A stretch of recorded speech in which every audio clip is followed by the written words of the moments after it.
So today I want to talk about 6 comma rules that you just need to hurry up and learn already.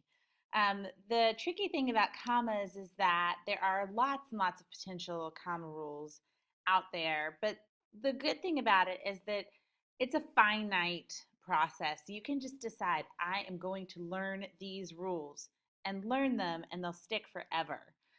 So while there are some more complicated ones, we're just going to talk about 6 really basic ones that you need all the time. So rule number 1 is to use a comma after an introductory phrase. So I have a sample sentence for you over here. In Hills Like White Elephants, Hemingway observes a conversation between a man and a woman. So the introductory phrase comes at the beginning, in Hills Like White Elephants.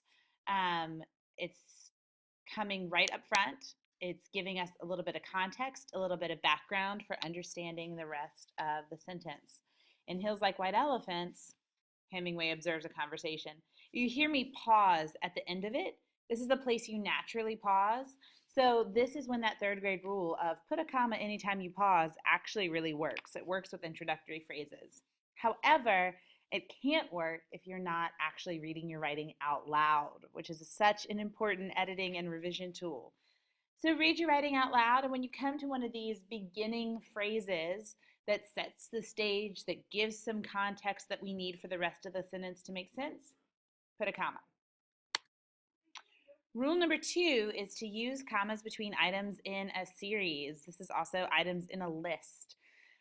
So we have an example here. Hemingway is awesome, fantastic, and amazing. Awesome, comma, fantastic, comma, and amazing. Now this comma here after fantastic, the one right before the and, it used to be optional. It's called the Oxford comma.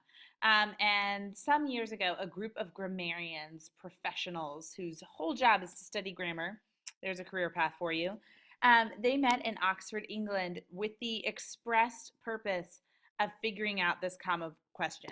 They were tired of this comma right here being optional. They wanted to know once and for all, do we need a comma there? Do we not?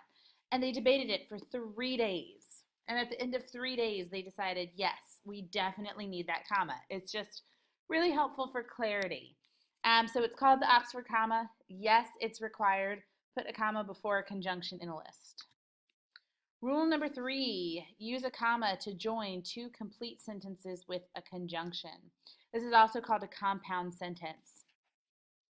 So here's an example. Hemingway uses the dialogue to create tension between the man and the girl, and this tension propels the plot of the story.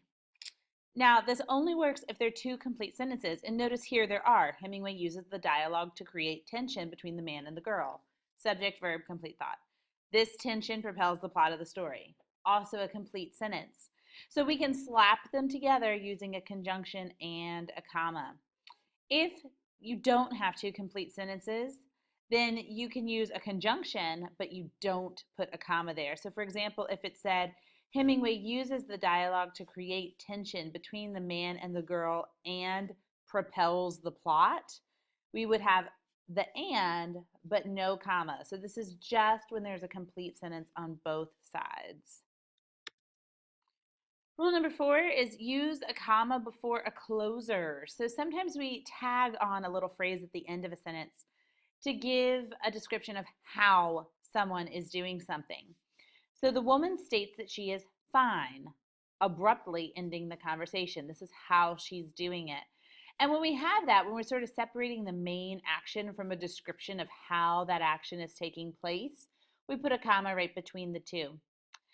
It's kind of like the brother to the introductory phrase. An introductory phrase gives some kind of context, some background at the beginning of a sentence, and a closer gives a little bit of detail at the end of a sentence. A lot of the time, not all the time, but maybe like 95% of the time, a closer begins with an ly word. That's a gerund, but like abruptly, suddenly, completely, quietly. Words like that tend to be there at the end of the sentence, adding detail. So before you do that, you put a comma. Also, another place where if you were reading it out loud, you would pause and catch it.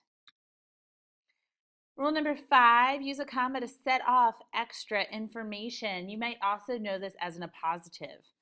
Hemingway, a father of literary modernism, wrote Hills Like White Elephants in 1926. So, a father of literary modernism is just some extra information about Hemingway. We don't need it for our sentence to make sense. If we took this out, Hemingway wrote Hills Like White Elephants in 1926. Our sentence would completely still make sense. So we use commas in front of this extra information and behind the extra information to signify that we can take this out and everything would be okay. It lets the reader know this is extra. And finally, use a comma between coordinate adjectives. This is also known as adjectives back to back. The retaliatory, subjugated girl expresses her frustration in the conversation. Retaliatory and subjugated both are describing girl. So we put a comma there. You can have a little test for this. If you can say and instead of the comma and have it still make sense, then you have a winner. So the retaliatory and subjugated girl, yes, that makes sense. Okay, so I can take out the and just put a comma there. So I hope this helped you. 6 little rules that you just need to learn. You just need to decide that you're going to master them and use them every single time.